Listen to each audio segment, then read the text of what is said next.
श्री ज्ञानदेव श्री तुकाराम श्री ज्ञानदेव श्री तुकाराम श्री ज्ञानदेव श्री तुकाराम श्री ज्ञानदेव श्री तुकाराम पुंडलिक वरदा हरि विठ्ठल श्री ज्ञानदेव तुकाराम पंढरीनाथ भगवान की जय।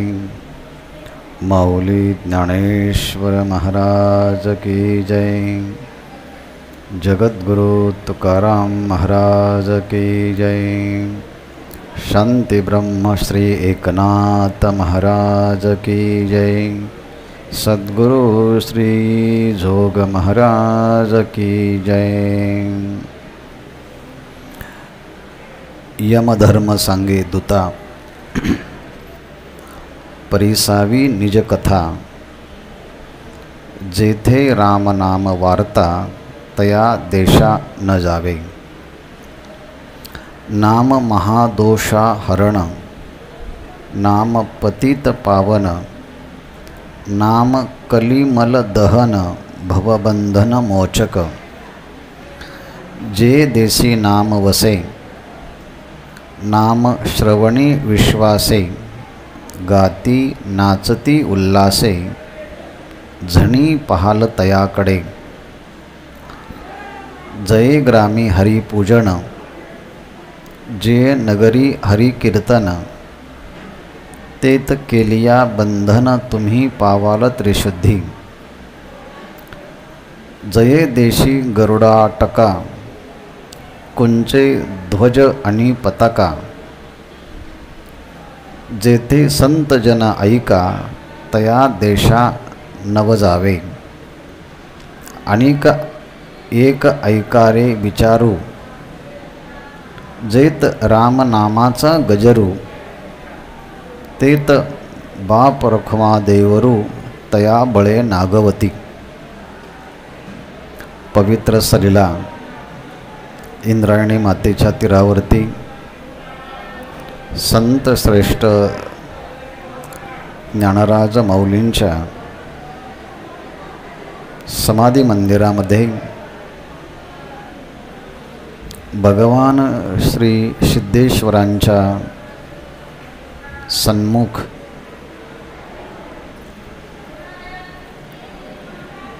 माऊलींची अभंग गाथा नाम महात्म्य आणि तदअंतर्गत यम धर्म सांगे दूता माझी परिसावी निज कथा हा अभंग यावर आपण क्रमशः चिंतन करत आहोत। याचं निमित्त हेतू श्री संत ज्ञानेश्वर महाराज संजीवन समाधी सप्तशतकोत्तर रौप्य महोत्सवी वर्ष अर्थात माऊलींच्या समाधीला 725 वर्ष पूर्ण झाले आहेत। त्याचं औचित्य साधून ज्ञानेश्वर महाराज संस्थान कमिटी यांच्याद्वारे माऊलींची ही अभंग गाथा याची यावत मराठी भाषिकांच्या समोर या निमित्तानं जावी त्यासाठी हा उपक्रम आहे। यम धर्म सांगे दूता परिसावी निज कथा जेथे राम नाम वार्ता तया देशा न जावे। हा संतश्रेष्ठ श्री ज्ञानेश्वर महाराजांचा 6 चरणाचा अभंग आहे। हा अभंग संवाद आहेत। हा संवाद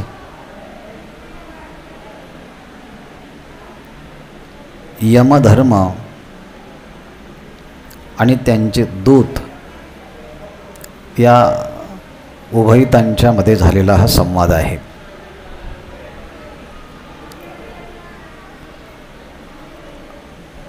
प्रश्नकर्ते दूत आहेत आणि त्या प्रश्नांचं उत्तर सांगणारे यमराज आहेत. अर्थात यमराजांनी आपल्या सेवकांच्या समवेत जी संवादात्मक कथा सांगितली आहे त्याचा विचार या प्रस्तुतच्या अभंगामध्ये ज्ञानेश्वर महाराजांनी रेखाटला आहे. हा मूळचा संवाद श्रीमद भागवतामध्ये येतो. श्रीमद भागवत महापुराण भगवंताच्या स्वरूपाशी तदाकार होण्याचे ज्या काही कथा आहेत त्यातली एक कथा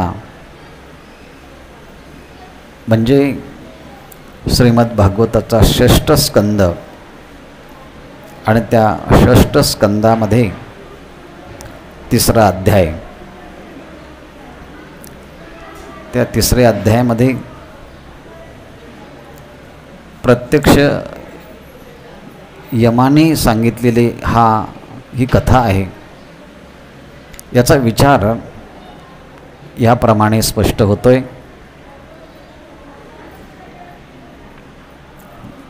यमाचे दूत पृथ्वी तलावरती येत आहेत.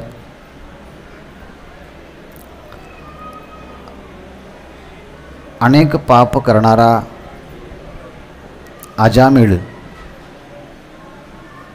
मरणासन्न अवस्थेमध्ये असताना हे यमदूत येऊन त्याला घेऊन जाण्याच्या तयारीमध्ये असतानाच अजामिळ पुत्र स्नेहाने आपल्या मुलाच्यासाठी तो हाक मारतो, नारायण हे नारायण, नारायण हे नारायण. आणि ह्या शब्दांच्या उच्चारणाच्या समयीच त्याचा मृत्यू होतोय. पण श्रीमद भगवद्गीतेचा एक आदेश असा आहे, अंतकाले च मामेव स्मरणमुक्त्वा कलेवरम यप्रयाति समद्भावम याति नास्त्यत्र संशयः. किंवा यम यम वापि स्मरन् भावं त्यजत्यन्ते कलेवरम तंतमेवैति कौंतेय सदा तद्भाव भाविता. अर्थात देहोत्क्रमणाच्या समयी भगवंताचं नाम जर मुखाशी आलं तर तो नामधारक भगवंताच्या स्वरूपाला प्राप्त होतो, यामध्ये कोणताही संशय नाही. अशी ही स्थिती असताना नारायण नारायण अशा नामाचा उच्चार चालला आहे. आणि तेवढ्यामध्येच विष्णुदूत त्या ठिकाणी येत आहेत आणि त्या यमदूतांच्या हातामध्ये सापडलेला हा पापी अजामिळ त्यांच्या हातातून ते विष्णुदूत त्याला घेत आहेत. त्या दोघांच्यामध्ये हा संवाद चाललेला आहे. यमदूत म्हणतात हा पापी असल्यामुळे याला आम्ही घेऊन जाणार. आणि विष्णुदूत सांगतात आमच्या स्वामींची आज्ञा आहे की मृत्यूच्या समयी का होईना भगवन नामचिंतन करत जर मृत्यू आला तर तो भगवंताच्या स्वरूपाला प्राप्त होतो, यामध्ये कोणताही संशय नाही. अनेक प्रकारचे वेगवेगळ्या भूमिकेतनं ते संवाद झाले आणि शेवटी त्या विष्णुदूतांनी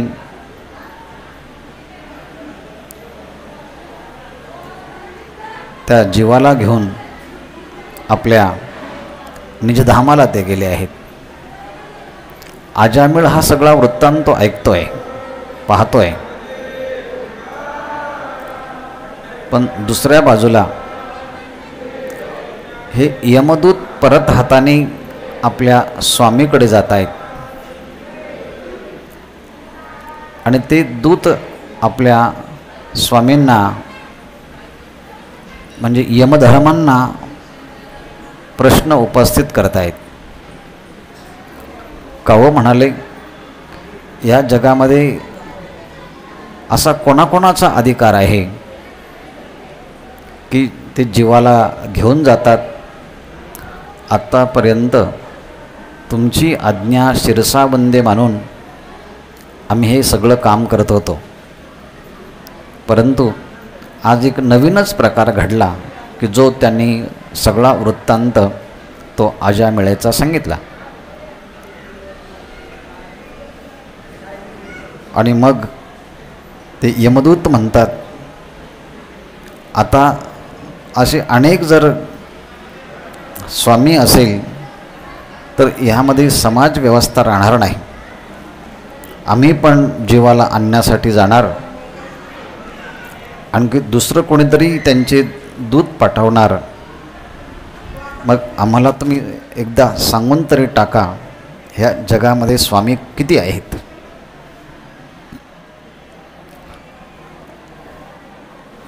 कारण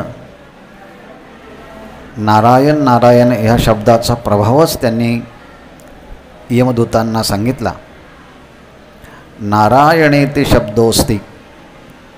नारायण हा जो शब्द आहे, वागास्ति वशीवर्तिनी. वाघ म्हणजे वाणी आणि वशीवर्तिनी ही ज्यांच्या ताब्यामध्ये आहेत आणि त्या वाणीच्या माध्यमातून नारायण नारायण असा नामोच्चारण होत असेल आणि तरी कोणी नरकात जात असेल तर हे मोठं आश्चर्य नाही का? तथापि नरके घोरे पतंती इति किमद्भुतम. भगवंताचं नामचिंतन घेऊनही जर कोणी नरकाला जात असेल हे मोठं आश्चर्यच आहे ना. कारण चूक झाल्यानंतर प्रायश्चित्त कर्म आहे, पण प्रायश्चित्तामध्ये सर्वात श्रेष्ठ कोणतं असेल तर भगवंताचं नामचिंतन. प्रायश्चित्ताने अशेषाणी तपकर्मात्मकानी वै. जेवढं काही प्रायश्चित्त सांगितले आहे त्या सगळ्या प्रायश्चित्तांच्यामध्ये कृष्णानुस्मरणम परम.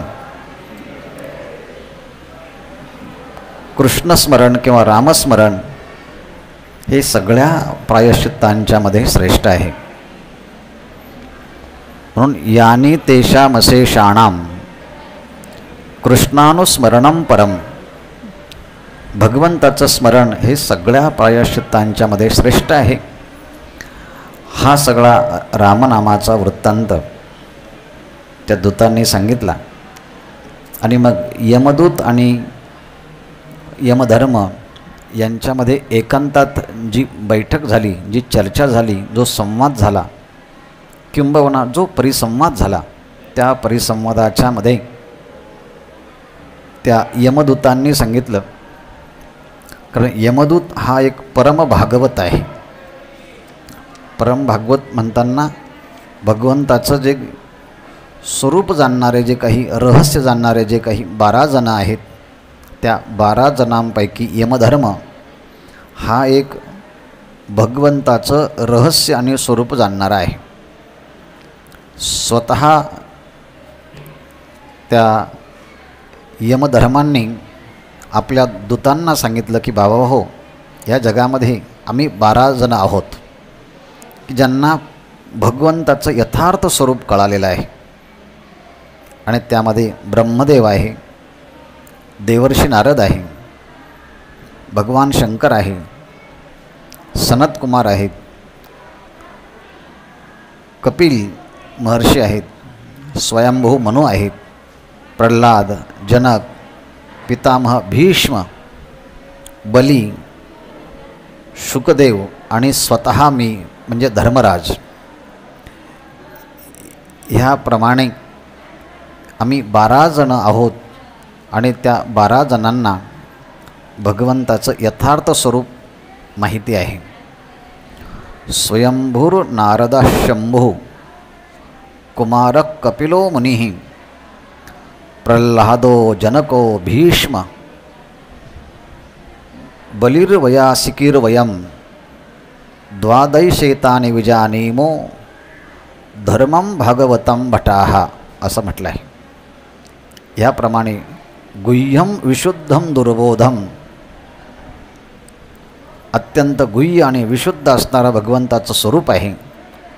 पण जे कोणी जाणतात, यम ज्ञात्वा अमृतम अश्नुते, जे कोणी हे भगवंताचं स्वरूप जाणतात ते अमृत स्वरूपाला प्राप्त होतात. आणि म्हणून आम्हीच फक्त या 12 जण या भगवंताच्या यथार्थ स्वरूपाला आम्ही जाणणारे आहोत. असं सगळं सांगून झाल्यानंतर इथून पुढे आपल्या दूतांच्याकडनं काही चूक होऊ नयेत आणि म्हणून काही सूचना प्रत्यक्ष यमराज आपल्या दूतांना सांगतायत. पहिल्यांदा स्तुती करतायत, तुम्ही भाग्यवान आहात की तुम्हाला नारायणाचं स्वरूपच ज्यांना प्राप्त झालेलं आहे अशा दूतांचं तुम्हाला दर्शन झालं आहात. खरंच तुम्ही कृत्यकृत्य आहात. परंतु इथून पुढे तुमच्याकडनं काही चूक होऊ नयेत ह्याकरता काही सूचना त्या यमराजाने सांगितला. त्याचा हा सगळा वृत्तांत म्हणजे हा अभंग आहे. पण मूळ विचार जो श्रीमद भागवतामध्ये आला आहे त्याचा एक श्लोक सांगतो फक्त. यमराज सांगतात,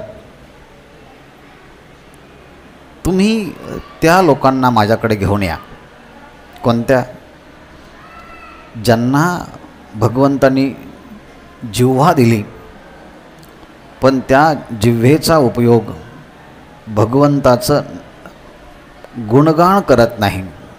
जिव्हान वक्तिम भगवत गुणनाम ध्येयम, भगवंताचं गुण, लीला, धाम आणि ऐश्वर यांचं वर्णन ज्या वाणीच्याद्वारे होत नाही.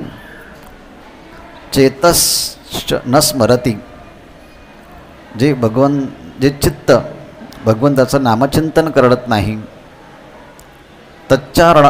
तच्चरणारविंदम, भगवंताच्या चरणारविंदी जे मस्तक नतमस्तक होत नाही. कृष्णाय नो नमती, यच्चर एकदापि, एकदासुद्धा ज्यांचं मस्तक भगवंताच्या चरणारविंदी नतमस्तक होत नाही. जे भगवंताचं नामचिंतन करत नाही, जिव्हेने गुणवर्णन करत नाही, चित्ताने स्मरण करत नाही, असे जे आहेत तान आनयध्वम असतो अकृत विष्णुकृत्यान, अशा लोकांना आमच्याकडे घेऊन या, जे भगवान श्रीकृष्णाच्या विमुख आहेत, जे भक्ती करत नाही, परंतु जे सतत भगवंताचं गुणगान वाणीने करतात, चित्ताने स्मरण करतात, नतमस्तक भगवंताच्या चरणारविंदी होतात आणि पुन्हा पुन्हा त्या भगवंताच्या स्वरूपाशी एकरूप होतात. तिथे जाण्याचा तुम्हाला अधिकार नाही, तुम्ही त्या ठिकाणी जाऊ नका, असा एक महत्त्वाचा सिद्धांत ह्या धर्मराजाने त्या यमदूतांच्या करता सांगितला. हा जो मूळ संवाद आहे हा श्रीमद भागवताच्या हा 6ष्ठ स्कंदातील 3य अध्यायामध्ये आलेला आहे आणि त्यामध्ये भगवंताचं नारायण नामाचं महात्म्य त्या अध्यायाच्यामध्ये विस्तृत पद्धतीने प्रगट केलेलं आहे. हा सगळा वृत्तांत ज्ञानेश्वर महाराज ह्या अभंगात सांगतात. यमधर्म सांगे दूता, या यम हा अत्यंत धर्मनिष्ठ आहे. आणि त्यांचा यमधर्माचं स्वरूप तो ब्रह्मज्ञानी आहे. म्हणून शंकराचार्यांनी कठोपनिषदावरती भाष्य करताना ब्रह्म धर्माचा आचार्य म्हणून त्यांचा पहिल्यांदा नमस्कार केला आहे. कठोपनिषदांच्यामध्ये यम आणि नचिकेतेचा संवाद आहे, तोही मुळात पाहण्यासारखा आहे. पण इथे मात्र यमधर्म निजकथा सांगतायत. यमधर्म सांगे दूता परिसावी निजकथा. निजकथा परिसावी. यमधर्म सांगे निजकथा परिसावी. माझी स्वतःची कथा आहे, वृत्तांत आहे, एक गोष्ट आहे.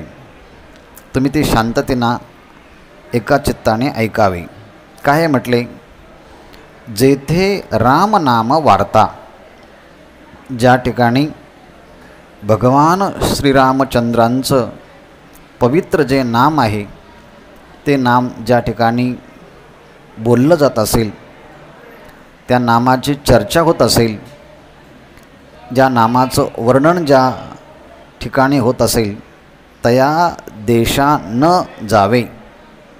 त्या देशामध्ये, त्या भागामध्ये, त्या प्रयुभागामध्ये तिकडे ढुंकूनसुद्धा तुम्ही त्या ठिकाणी जाऊ नका. ज्या ठिकाणी रामनामाची वार्ता, कथा, चिंतन, स्मरण होत असेल अशा ठिकाणी तुम्ही जाऊ नये. हे महत्त्वाची सूचना सांगतात. मग का जाऊ नये याचं कारण पण स्वतःच यमधर्म आपल्या दूतांना सांगत आहेत. ते दुसऱ्या चरणामध्ये. नाम महादोष हरण, नाम पतित पावन, नाम कलिमल दहन, भवबंधन मोचक. नामाचे एक एक वैशिष्ट्य सांगतायत. पहिलं वैशिष्ट्य आहे, हे जे नाम आहे हे महादोषाहरण. आयुष्यात कितीही मोठं जरी पापातलं मोठं पाप झालं, महापाप झालं, कितीही दोषी असला, परंतु नाम त्या दोषांचं हरण करणारं आहे. महादोषा नाम हरण. भगवंताचं नाम त्या महादोषांचं हरण करतं. मग ते दोष शारीरिक असेल, मानसिक असेल किंवा वाचिक असेल. या त्रिविध दोषांनी जरी कोणी युक्त असेल तरी नाम त्या सगळ्या दोषांचं हरण करतं. पहिलं वैशिष्ट्य. नाम पतित पावन. आपल्या स्वरूपापासून, भगवंतापासून जे दूर गेलेले आहेत त्यांना पतित म्हणतात. म्हणजे स्वरूपापासून ते खाली आले आहेत. परमात्म्याचं जे स्वरूप आहे, नित्य ज्ञान स्वरूप, चित स्वरूप आणि आनंद स्वरूप, अशा परमात्म्याच्या स्वरूपापासून जे खाली आले आहेत त्यांना पतित म्हणतात. आणि अशा पतितांना पावन, मंगल, पवित्र बनवणारं कोण असेल तर ते भगवंताचं नाम आहे. म्हणून नाम पतित पावन. पतितांना पावन करणारं हे भगवंताचं नाम आहे. म्हणजे महादोषांचं हरण करणारं, पतितांना पावन करणारं. आणि तिसरं नामाचं महत्त्व सांगितलं आहे, नाम कलिमल दहन.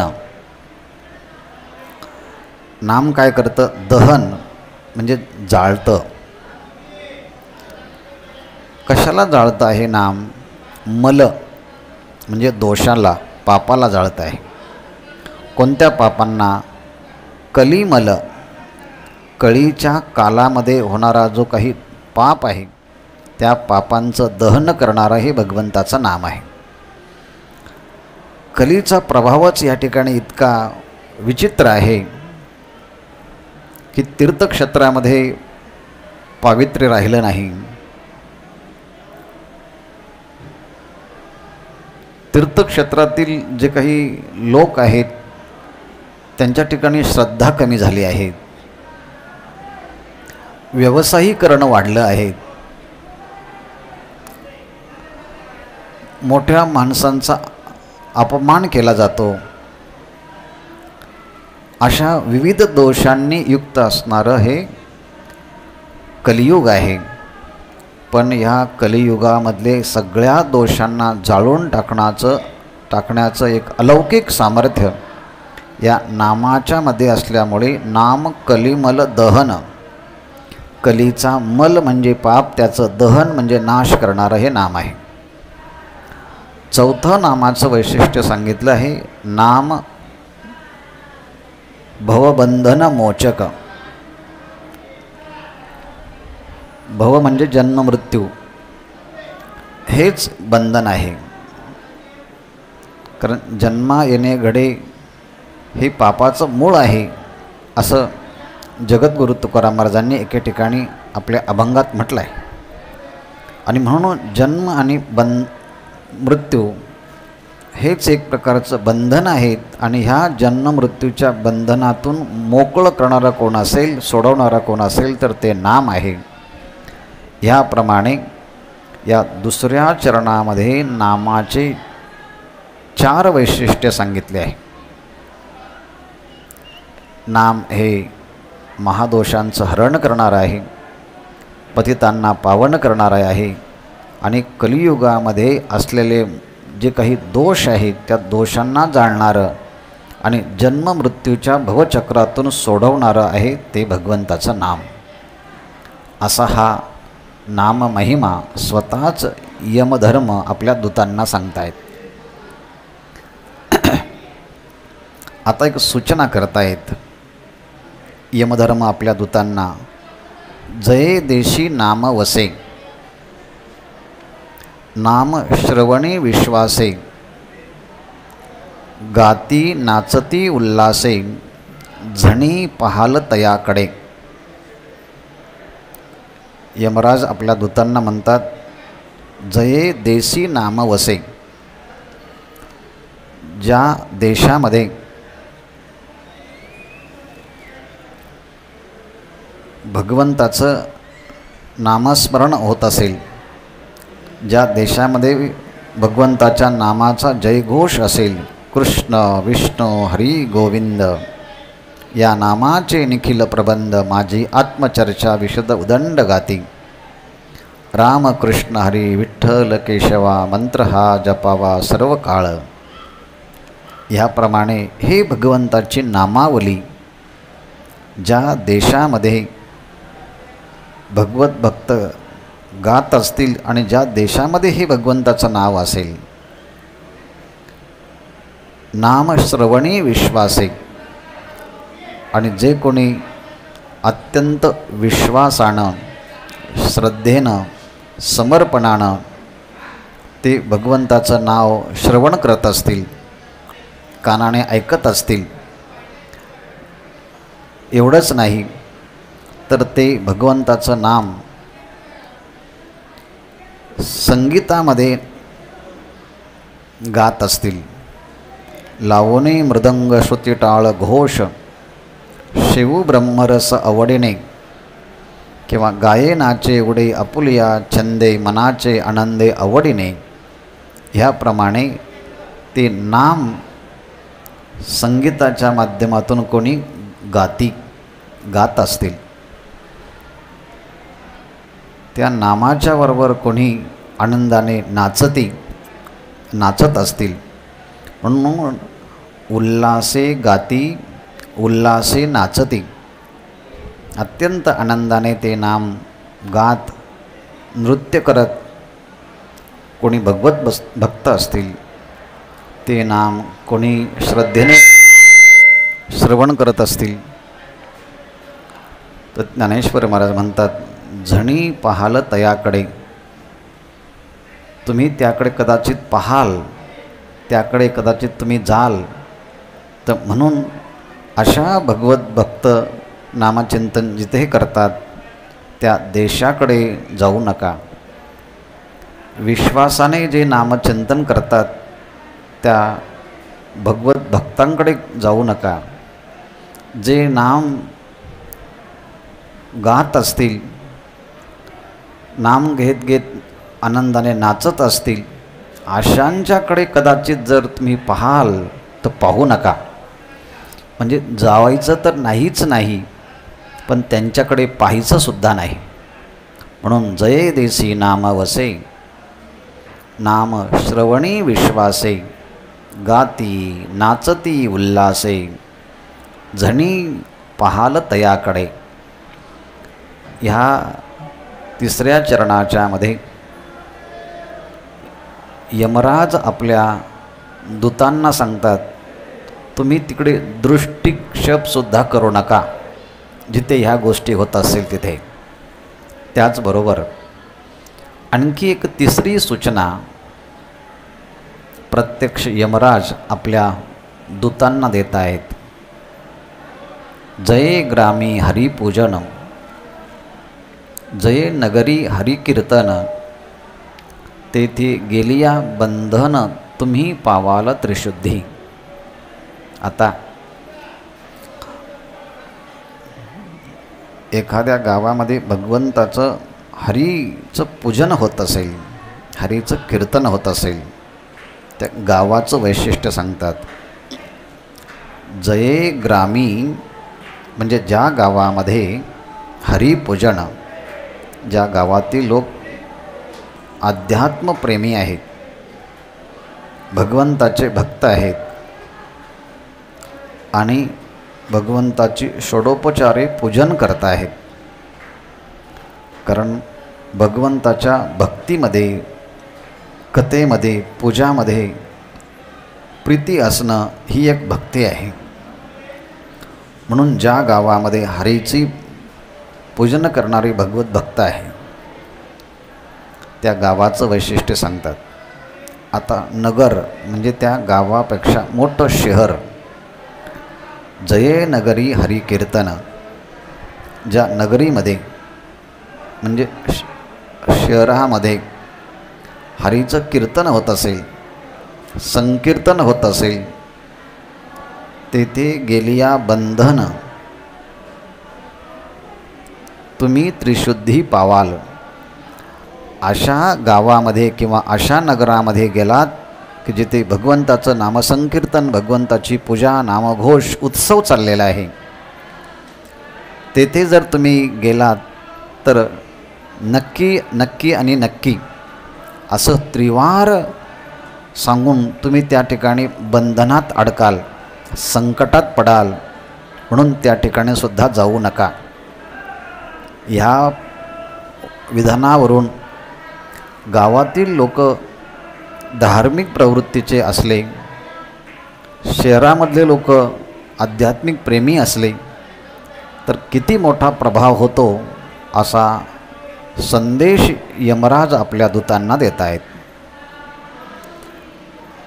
आणखी एक महत्त्वाची गोष्ट यमराज आपल्या दूतांना सांगतात. जये देशी गरुडा टका, कुंच ध्वज आणि पताका, जेते संत जन ऐका, तया देशा न जावे. यमराज आपल्या दूतांना सांगतात, तया देशा नव जावे, त्या देशामध्ये, त्या भागामध्ये आपण जाऊ नका.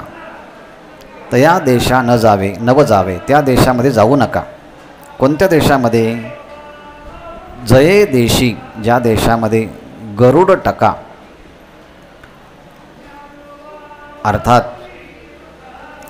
भगवंताचं जे वाहन आहे गरुड, त्या गरुडाचं चिन्ह आहे, हनुमंतरायाचं चिन्ह आहे. त्या चिन्हाच्या वरती जे उंच असं ध्वज आहे, पताका आहे, आणि त्या पताकांच्या वरती, त्या ध्वजांच्या वरती गरुड, हनुमंत यांचे चिन्ह आहेत. म्हणजे देशी गरुडा टका. गरुड म्हणजेच सगळ्या भगवत भक्तांचं ते प्रातिनिधिक स्वरूप सांगितलं आहे. जसं गरुड आहे, हनुमंत आहे, त्याचप्रमाणे कुंचे, ध्वज आणि पताका अशा चिन्हवरती लावलेलं आहेत. घराच्या समोर भगवी पताका आहे, उंच ध्वज आहेत, शंख, चक्र, गदा, भगवत भक्तांचे चिन्ह ज्या ध्वजावरती असे उंच ध्वज आणि पताका ज्या देशामध्ये, ज्या गावामध्ये, ज्या घरावरती असेल तेथे संतजन ऐका आणि त्या ठिकाणी संत महात्म्यांचा सहवास असेल. तया देशा नव जावे, त्या देशामध्ये आपण जाऊ नका. हाही एक संदेश त्या ठिकाणी ज्ञानेश्वर महाराज सांगतात. आणि शेवटच्या कडव्यामध्ये आणखी एक महत्त्वाची गोष्ट यमराज आपल्या दूतांना सांगतात. अनेक ऐकारे, अनेक एक ऐकारे विचारू, जे ते रामनामाचा गजरू, तेत बाप रखमा दैवरू, तया बळे नागवती. अनेक एक ऐकारे विचारो. आतापर्यंत हा सगळा वृत्तांत सांगितला, पण त्याचबरोबर आणखी एक महत्त्वाचा विचार दूतांनो तुम्ही लक्षात ठेवा. म्हणून एक ऐकारे विचारू, एक विचार तुम्ही ऐका. जेथे रामनामाचा गजरू, ज्या ठिकाणी रामनामाचा घोष चालले आहे, भगवंताच्या नामाचा गजर अनेक भगवत भक्त एकत्रित येऊन मोठ्याने उद्घोष करत आहेत.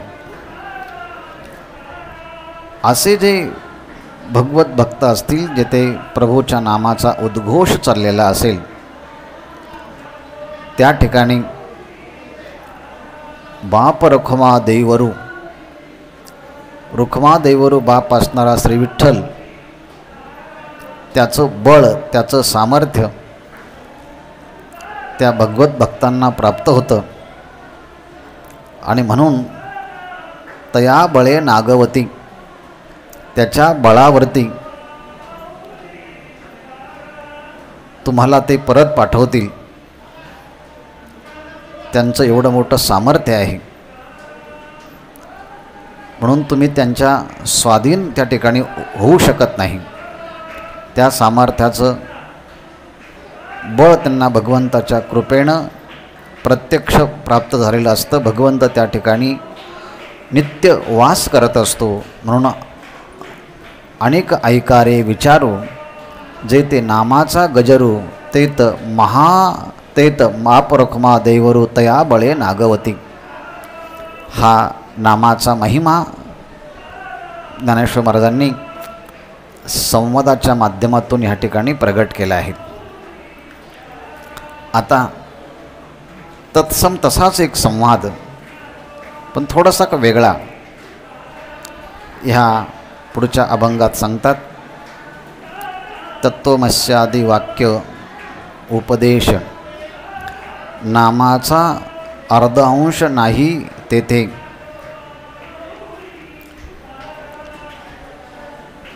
म्हणून नामसंकीर्तन करिता, जवळी जोडिलासी आता.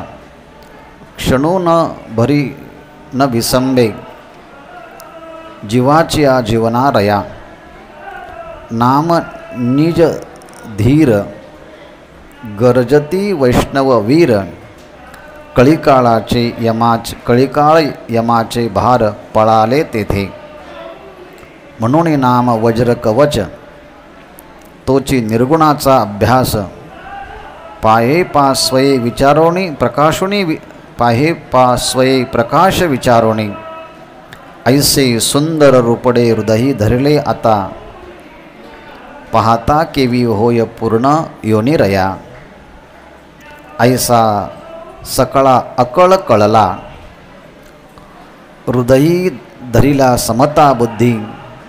बाप रखमादेर विठ्ठलू चिंतिता, तुटली जन्माची अधिव्यथा रया. हा ज्ञानेश्वर महाराजांचा 4 चरणाचा अभंग आहे. ह्या अभंगाचं आणखी एक वेगळं वैशिष्ट्य आहे. ते स्वतःच आपण माऊलींच्या शब्दामध्ये पाहूया. अभंगाची सुरुवात अशी आहे, तत्वमस्यादी वाक्य उपदेश.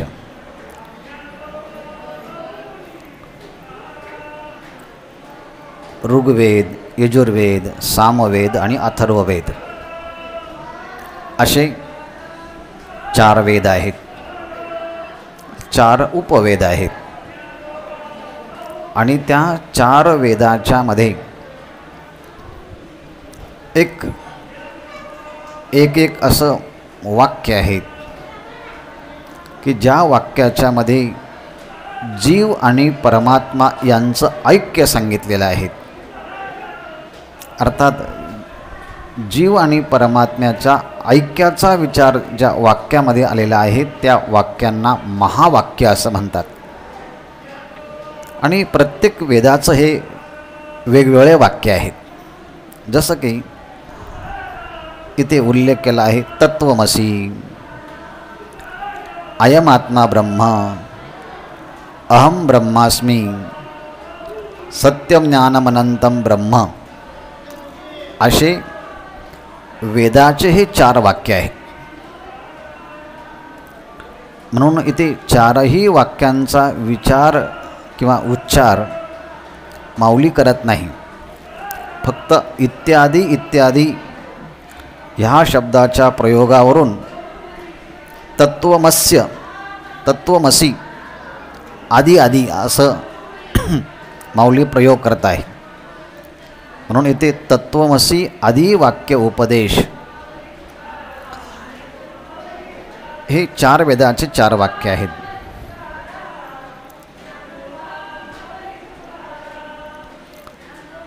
छांदोग्य उपनिषदामध्ये एक कथा आलेली आहे. त्याचा मोठा इतिहास आहे, पण तो काय आपण इथे बघणार नाही. पण हे 4 महावाक्य जे आहेत त्यापैकी तत्वमसी एवढाच विचार आपण ह्या ठिकाणी करणार आहोत. तत्, त्वम आणि असी असे 3 पद ह्या वाक्यामध्ये आहेत. तत् शब्दाचा आणि त्वम शब्दाचा विचार ज्या वाक्यामध्ये केला जातो त्याला तत्वम पदार्थ शोधन असं म्हणतात. काय शोध करायचा आहे? तत् या शब्दाला 2 अंश आहेत, एक वाच्यार्थ आहे आणि एक लक्षार्थ आहे. त्वम पद यामध्ये सुद्धा एक लक्षार्थ आहे आणि एक वाच्यार्थ आहे. ऐक्य करण्यासाठी वाच्यार्थाचा त्याग करावा लागतो आणि लक्षार्थाचं ग्रहण करावं लागतं. आणि हे लक्षार्थाचं ग्रहण ऐक्य आसी ह्या पदाने सांगितलं आहे. म्हणून तत् म्हणताना तत्पदाचा वाच्यार्थ आहे ईश्वर आणि तत्पदाचा लक्षार्थ आहे परब्रह्म परमात्मा. तसा त्वम पद या त्वम पदाचा वाच्यार्थ आहे जीव आणि त्वम पदाचा लक्षार्थ आहे कुटस्थ. मग करायचं काय आहे? वाचार्थाचा त्याग करून लक्षार्थाचं ग्रहण करायचं आणि जीवब्रह्माची एकता ही जी सगळ्या वेदाचं मुख्य तात्पर्य आहे की श्लोकार्धेन प्रवक्ष्यामि यदुक्तं ग्रंथकोटिभिः ब्रह्मसत्यम जगन्मिथ्या जीवो ब्रह्महि वनापरा. असा जो सगळ्या वेदाच्या मध्ये असणाऱ्या उपदेशाचं सार एका छोट्या छोट्या 4 वाक्यात सांगितलं आणि त्या वाक्यांना महावाक्य म्हणतात. आणि ह्या महावाक्याचा उपदेश श्रीगुरु आपल्या शिष्याला करतात की जे श्रीगुरु श्रोत्रिय ब्रह्मनिष्ठ आणि कृपाळू असतात. आणि हा उपदेश ज्याला करायचा त्याच्याजवळ श्रद्धा आहे, तत्परता आहे, इंद्रियांच्या मध्ये संयम आहे, जो गुरूंना साष्टांग नमस्कारादी ही सेवा करतो आहे,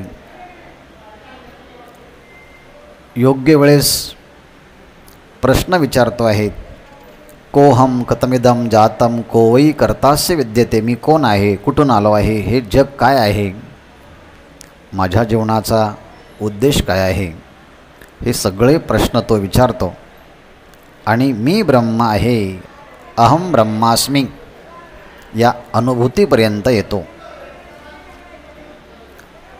शिष्य गुरु सांगतात तत्वमसी आणि मग शिष्य म्हणतो हो खरोखर अहम ब्रह्मास्मी, अयम आत्मा ब्रह्म, सत्यम ज्ञानमनंतम ब्रह्म.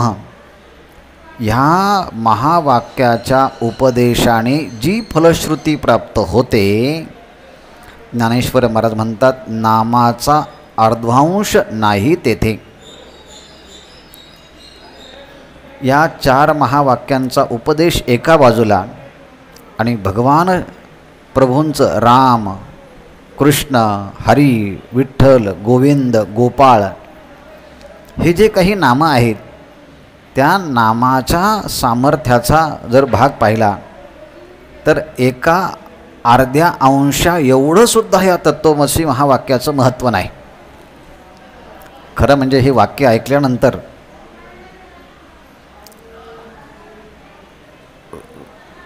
वेदाच्या वरती आणि वेदांताचा अभ्यास करणाऱ्यांना मोठा धक्का बसेल. असं कसं म्हणतात नामाचा अर्धांश नाही तेथे, नामाचा अर्धा अंशाचं सुद्धा इतकं ते तत्त्वमसी आदी महावाक्य नाही. असं म्हटल्यानंतर कदाचित ते नाराज होतील, पण असं नाही. पूर्ण चरण ऐका, मग समाधान त्याचं होईल. म्हणून नामसंकीर्तन करिता जवळी जोडलासी आता. म्हणून नामसंकीर्तन करिता, नामाचा अर्ध अंशसुद्धा महावाक्याच्या बरोबरीचा नाही, म्हणून तुम्ही नामसंकीर्तन करा. त्यामुळे होईल काय, जवळी जोडीलासी आता. ह्या वाक्यामध्ये तो सामान्य रूपाने असणारा परमात्मा प्रत्येकाच्या अंतःकरणामध्ये आहे, पण नामसंकीर्तन जर केलं तर दोष निवृत्त होतील आणि सामान्य रूपाने असणारा तो परमात्मा विशेष रूपाला येईल. म्हणून जवळी असता तो परमात्मा जवळच आहे, पण आता जोडीलासी, पण तो आता प्राप्त होईल. कधी, नामसंकीर्तन करिता जवळी आता जोडीलासी. आणि म्हणून ज्ञानेश्वर महाराज उपदेश करतात, क्षणोभरी न विसंबे जीवाच्या जीवनारया. जीवाचं जीवन, जीव प्राणधारणे, प्राणधारण करणं हे ज्याच्यामध्ये घडतं त्याला आपण जीव असं म्हणतो. म्हणून ह्या जीवाचं खरं अस्तित्व हे प्राणावर नाही, तर जो प्राणाचाही प्राणपाता सुखे सांगू कायो, परमात्मा हा प्राणाचाही प्राण आहे आणि जीवाचंही जीवन आहे. मग जीवाचं जीवन असणारा जो परमात्मा, त्या परमात्म्याचं एक क्षणभरसुद्धा विसर पडू नये, विलंब होऊ नये, अविरतपणे तैलधारवत त्या भगवंताचं नामचिंतन व्हावं की तो प्राप्त होईल. जवळ असलेला परमात्मा तो प्राप्त होईल. आता थोडीशी या चरणाची चिकित्सा अशी, तत्त्वमसी महावाक्याचा उपदेश याची चर्चा वेदांताच्या अनेक मोठमोठ्या आणि छोट्यातल्या छोट्या प्रकरण ग्रंथाच्या मध्ये केली आहे. उपनिषदामध्ये केली आहे. परंतु तत्त्वमसी महावाक्याचा उपदेश करण्यासाठी गुरु लागतात आणि ते श्रोत्रिय ब्रह्मनिष्ठ गुरु लागतात. साधन चतुष्टय संपन्न शिष्य लागतो. नुसतं श्रोत्रिय ब्रह्मनिष्ठ गुरु असून जमत नाही, साधन चतुष्टय संपन्न शिष्य असून जमत नाही. ते दोन्ही एकत्रित यावे लागतात. आणि शिष्याला इच्छा ऐकण्याची असावी लागते आणि गुरूंना सांगण्याची इच्छा असावी लागते. आणि असा उपदेश करण्याकरता शिष्य बुद्धिवान असावा लागतो. तेव्हा त्याचा यथार्थ बोध होतो. आणि जर नाही झाला तर प्रमेय असंभावना, प्रमाण असंभावना, विपरीत असंभावना ह्या निर्माण होतात. आणि ह्याकरता मग पुन्हा पुन्हा श्रवण, पुन्हा पुन्हा मनन, पुन्हा पुन्हा निधिध्यासन करत करत तच्चिंतनम तत्कथनम अन्योन्यम तत्प्रबोधनम एतदेक परंच ब्रह्माभ्यासम विदुरबुधाः अशी ही प्रक्रिया पूर्ण व्हावी लागते. आणि मग अनुभूती त्या शिष्याला येते. पण इथे असं आहे, नाम घेतल्याबरोबर तो परमात्मा अंतःकरणामध्ये प्रगट होतो. नाम घेतल्याबरोबर ते नाम त्या ब्रह्मस्वरूपापर्यंत त्या जीवाला घेऊन जातं. आणि ही ब्रह्मानुभूती नामाने येते. आणि ह्या नामाला काळवेळ नाम उच्चारिता नाही, दोन्ही पक्षपायी उद्धरती. सगळ्यामध्ये सुलभ आहे, सोपं आहे.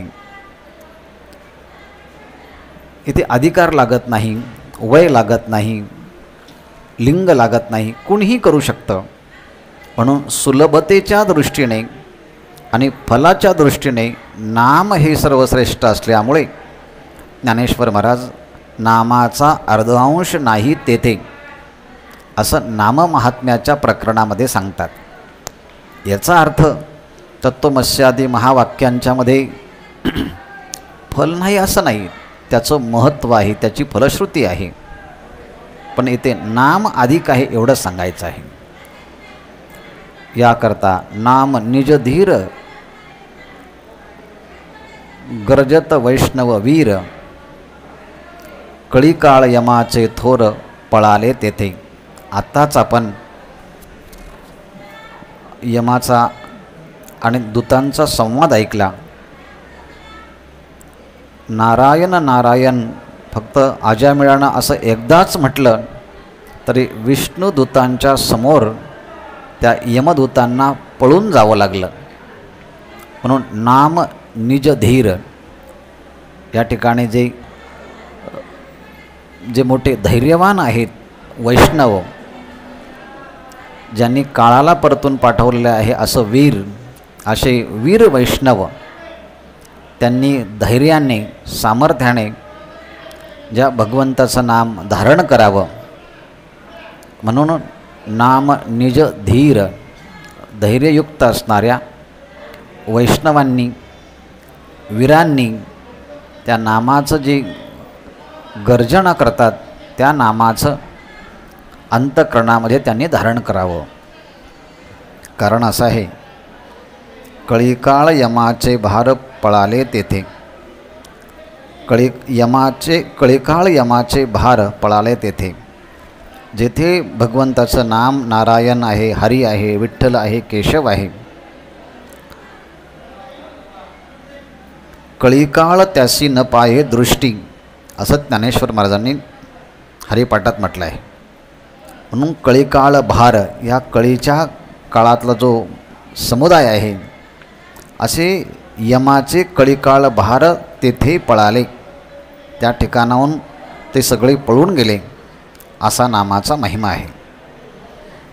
म्हणून नाम कसं आहे, म्हणोनी नाम वज्र कवच, तोची निर्गुणाचा अभ्यास, पाहे पहा स्वये प्रकाश विचारोणी, ऐसे सुंदर रूपडे हृदय धरले आता, पाहता केवी होय पूर्ण योनिरया. ज्ञानेश्वर महाराज, नाम हे वज्रकवच आहेत. वज्रकवच आहे म्हणजे नाम असं वज्र आहे की ते सगळ्यांना प्रतिबंध करू शकतं. सगळ्यांच्यापेक्षा त्याचं सामर्थ्य अधिक आहे. म्हणून वज्रकवच घातलं की कोणत्याही शस्त्र अस्त्राचा प्रभाव त्या योद्ध्यावरती होत नाही. म्हणून नामधारक हा योद्धा आहे, वीर आहे, वैष्णव आहे असं मागेच्या चरणात सांगितलं आहे. कारण त्यांनी नामाचं वज्रकवच आपल्या अंगावरती धारण केलेलं असतं. आणि असं जे नाम आहे तोची निर्गुणाचा अभ्यास. ह्यामध्ये सगुणाचं नाम त्याचं चिंतन केलं की ते चिंतन करता करता ते नामच आपल्याला निर्गुणाच्या अभ्यासाकडे घेऊन जातं. म्हणून तर जगद्गुरू तुकाराम महाराज, ज्ञानेश्वर महाराज त्या परमात्म्याला म्हणतात, तुझं सगुण म्हणो की निर्गुण रे, सगुण निर्गुण एक गोविंदो रे. आणि पाहे स्वये प्रकाश विचारोणी, प्रकाश स्वरूप असणाऱ्या त्या परमात्म्याच्या स्वरूपाचा विचार करून जर पाहिलं ते नामच निर्गुणाचा अभ्यासाचं एक साधन बनतं, वज्रकवच बनतं. आणि जे निर्गुणाच्या अभ्यासाचं साधन बनलेलं आहे ते नाम घेतलं असताना ते नाम ज्या नामेचं आहे तो सगुण साकार परमात्मा अंतःकरणामध्ये प्रगट होतो. ऐसे सुंदर रूपडे हृदयी धरले आता. म्हणून त्या नाम तो सगुणाचंही दर्शन घडवितं आणि नाम निर्गुणाचंही दर्शन घडवितं. ऐसे सुंदर रूपडे हृदयी धरले आता. जे भगवत सगुण साकार परमात्म्याचं दर्शन ज्या भक्तांनी घेतलं, ज्या गोपिकांनी घेतलं, ते सुंदर रूप राजस सुकुमार मदनाचा पुतळा रविशेषी कळा लोपलिया, ते रूप आता आम्ही आमच्या अंतःकरणामध्ये धारण केलं. मग अशा भगवत भक्ताचं जर जीवन पाहिलं, पाहता केवी होय पूर्ण योनिरया. मग अशा या भगवत भक्तांना आता पुनर्जन्म कसं काय प्राप्त होईल बरं? होणार नाही. शेवटच्या कडव्यामध्ये माऊली म्हणतात, ऐसा सकळा अकळ कळला, हृदयी धरिला समता बुद्धी, बाप रखमा देवर विठ्ठलू चिंतिता, तुटली जन्माची अधिव्याधी रया. ऐसा सकळा अकळ कळला. हा परमात्मा कसा आहे? दोन शब्द आहे, एक अकळ आणि दुसरा कळला. सकळा अकळ या म्हणण्याचा अर्थ आहे की जप, तप, अनुष्ठान, तीर्थयात्रा, दान, धर्म इत्यादी साधनांच्या द्वारे आपण त्या परमात्म्याला प्राप्त करून घेण्याचा प्रयत्न केला तर तो कळत नाही.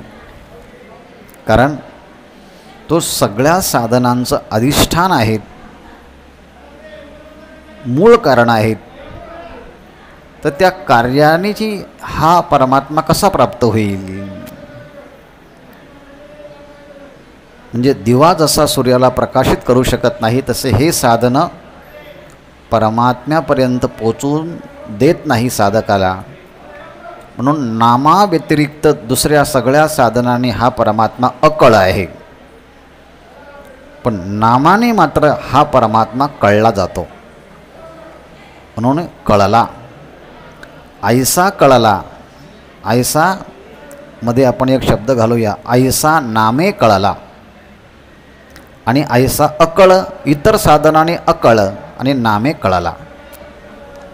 मग ज्या नामाने तो परमात्मा कळला, तो परमात्मा कसा आहे म्हटले? समोहम सर्वभूतेषु सर्वं खलुविदं ब्रह्म सर्वस्य चाहं हृदि सन्निविष्टो. असा समत्व जिकडे तिकडे तो परमात्माच आहे अशी समान स्वरूपामध्ये असणारा जो परमात्मा, असा समस्वरूप असणाऱ्या परमात्म्याचा निश्चय ज्या बुद्धीने केला तो परमात्मा हृदयी धरिला, हृदयामध्ये त्याचं आम्ही आता धारणा केली आहे. ज्ञानेश्वर महाराज म्हणतात, बाप रखमादर विठ्ठलू चिंतिता, त्या श्री विठ्ठल परमात्म्याचं वाणीने उच्चारण, मनाने ध्यान, चित्ताने चिंतन, आणि आम्ही हरीचे दास आहोत, वैष्णव आहोत असा अभिमान धारण केला तर त्याने होईल तुटली जन्माची अधिव्याधी रया. तर जन्म मरणाची ही जी काही पीडा आहे, रोग आहे, पुन्हा पुन्हा जन्मणं, पुन्हा पुन्हा मरणं, ह्या रोगातून, भवरोगातून हा जीव मुक्त होतो असा ह्या नामाचा अलौकिक महिमा आहे. आणि म्हणून तत्त्वमसी महावाक्यांच्या तुलना केली असताना त्या तुलनेमध्ये नाम हे सर्वश्रेष्ठ आहेत, कारण प्रतिबंध विरहित होऊन भगवत प्राप्ती निश्चित करून देतं आणि ते नाम कोणताही संशयही राहू देत नाही, निसंशय परमात्म्याला प्राप्त करून देतं. म्हणून नाम हे श्रेष्ठ आहे असा हा नाम महिमा या अभंगात गायला. शेष विचार आपण नंतर पाहू. असं नाम अंतःकरणामध्ये स्थिर व्हावं याकरता काया वाचा मनानं माऊलींच्या समाधीशी नतमस्तक होऊन या ठिकाणी थांबूया. पुंडलिक वरदा हरी विठ्ठल, श्री ज्ञानदेव तुकाराम, विठ्ठल विठ्ठल विठ्ठल विठ्ठल. पुंडलिक वरदा हरी विठ्ठल, श्री ज्ञानदेव तुकाराम, माऊली ज्ञानेश्वर महाराज की जय.